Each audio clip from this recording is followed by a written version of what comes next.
Assalamualaikum warahmatullahi wabarakatuh.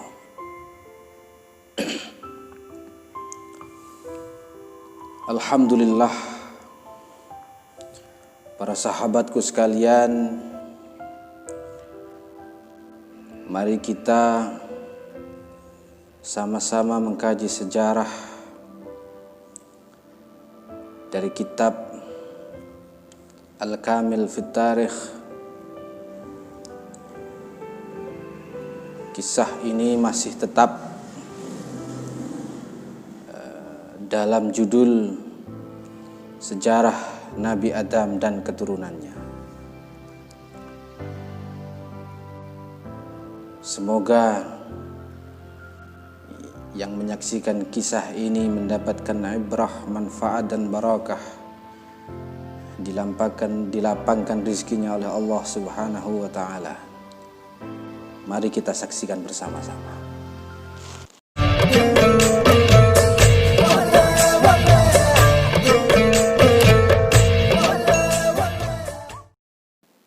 Waktu Nabi Adam alaihissalam berada di bumi dan sudah mencapai 120 tahun,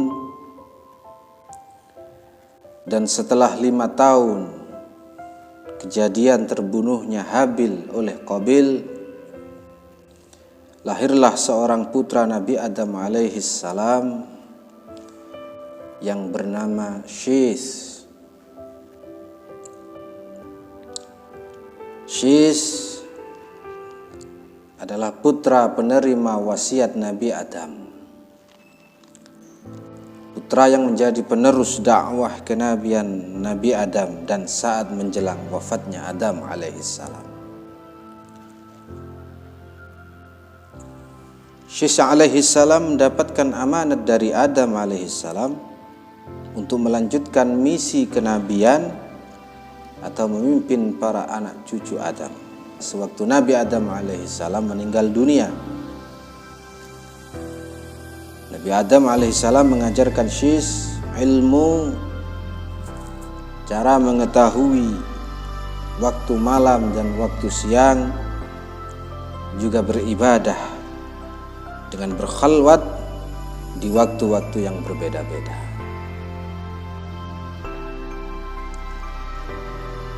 Dan Syis juga diajarkan ilmu tentang angin.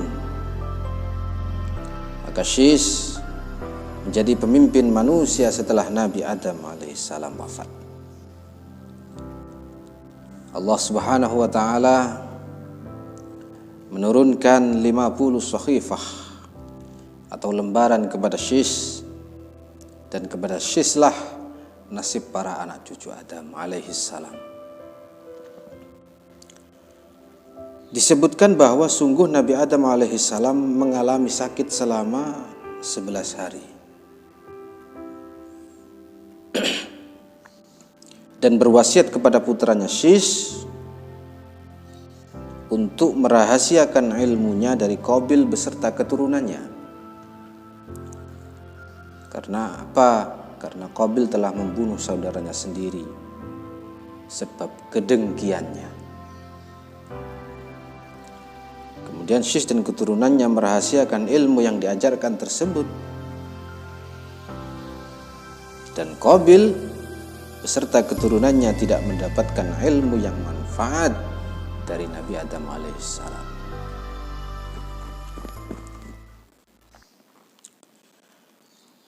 Abu Hurairah radhiyallahu taala anhu meriwayatkan dari Nabi Muhammad sallallahu alaihi wasallam.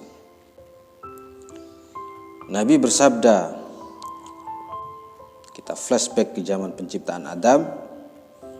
Allah Subhanahu wa ta'ala berfirman kepada Adam ketika baru diciptakan, wahai Adam, datangi para malaikat dan ucapkan assalamualaikum. Maka Adam mendatangi malaikat seraya mengucapkan salam tersebut.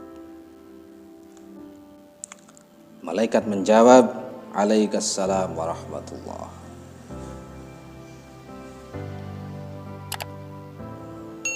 Kemudian Adam alaihissalam kembali kepada Allah Dan Adam digenggam kedua tangannya oleh Allah. Allah berkata, ambil dan pilihlah. Kamu pilih yang mana, ambil yang sebelah mana. Ya Rob, saya lebih suka sebelah kanan. Dan ternyata kedua tangan Adam itu berada di sebelah kanan Allah Subhanahu wa ta'ala. Kemudian Allah Subhanahu wa ta'ala membukakan kedua tangan Adam. Tiba-tiba di dalam tangan Adam terdapat gambar Nabi Adam sendiri dan semua keturunannya hingga hari kiamat.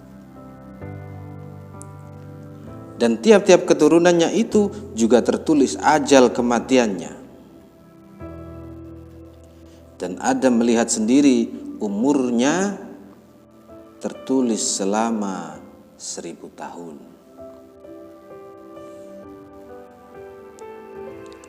Kemudian Adam melihat suatu kaum atau sekelompok orang yang bercahaya.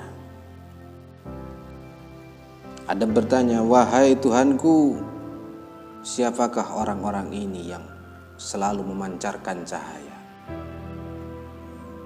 Allah menjawab, itulah para nabi, itulah para rasul yang aku utus untuk umat manusia, wahai Adam.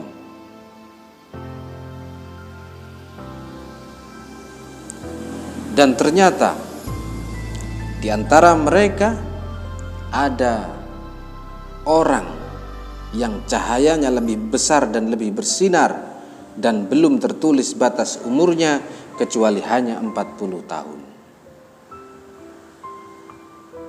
Adam bertanya lagi, siapa hambamu itu ya Allah? Nurnya lebih bersinar tapi belum tercatat ajalnya kecuali hanya 40 tahun. Dan Allah Subhanahu wa ta'ala memberitahukan kepada Adam alaihissalam bahwa orang itu adalah Nabi Dawud. Dan Allah memang belum mencatat batas umurnya kecuali hanya sampai 40 tahun.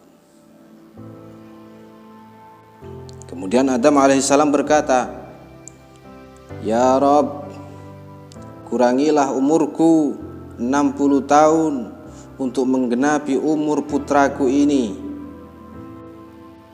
hambamu ini yang hanya 40 tahun. Maka ketika ajalnya sudah mendekati, malaikat maut mendatangi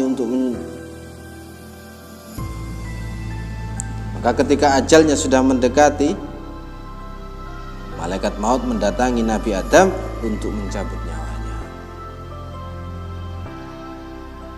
Nabi Adam menyanggah, loh, apakah memang sudah habis umurku sehingga engkau mau mencabut nyawaku, wahai malaikat maut? Sepertinya masih ada 60 tahun lagi.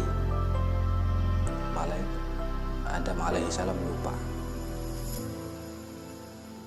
Itulah 3 pengingkaran Nabi Adam alaihissalam. Yang pertama adalah pengingkaran tentang memakan buah yang dilarang Allah. Yang kedua adalah lupa bahwa umurnya diberikan kepada Daud. Yang ketiga adalah sanggahan, tidak mau ketika dicabut nyawanya oleh malaikat maut.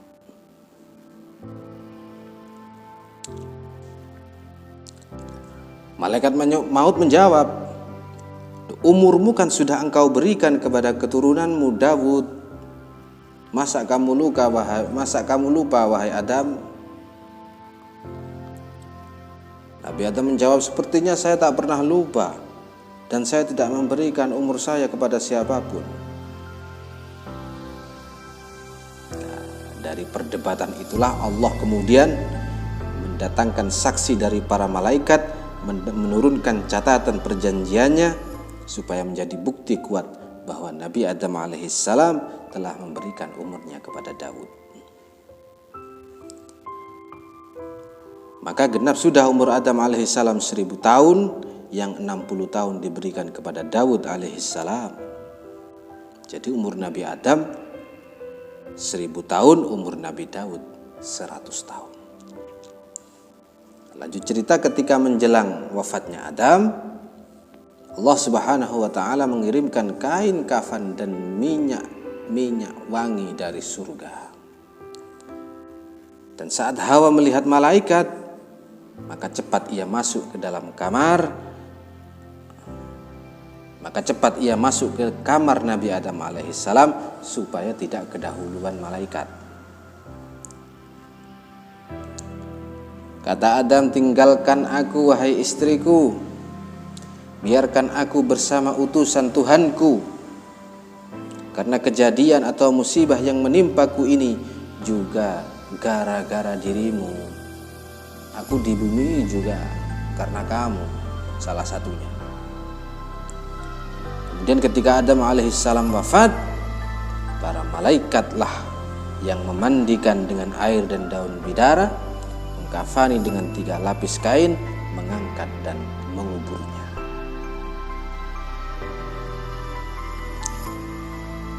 Malaikat berkata, inilah sunnah kebiasaan anak cucu Adam setelahnya sampai sekarang, cara merawat mayit.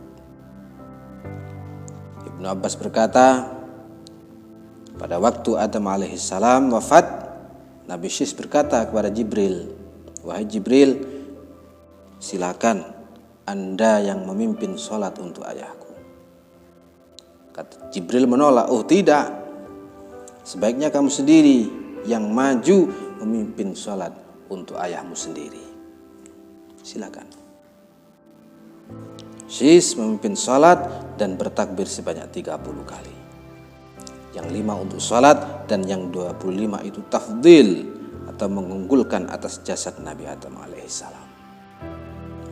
Dan jasad Nabi Adam alaihissalam itu dikebumikan di Gua Jabal Qubais di wilayah Makkah, bersanding dengan istrinya yang wafat setahun setelah Nabi Adam alaihissalam wafat.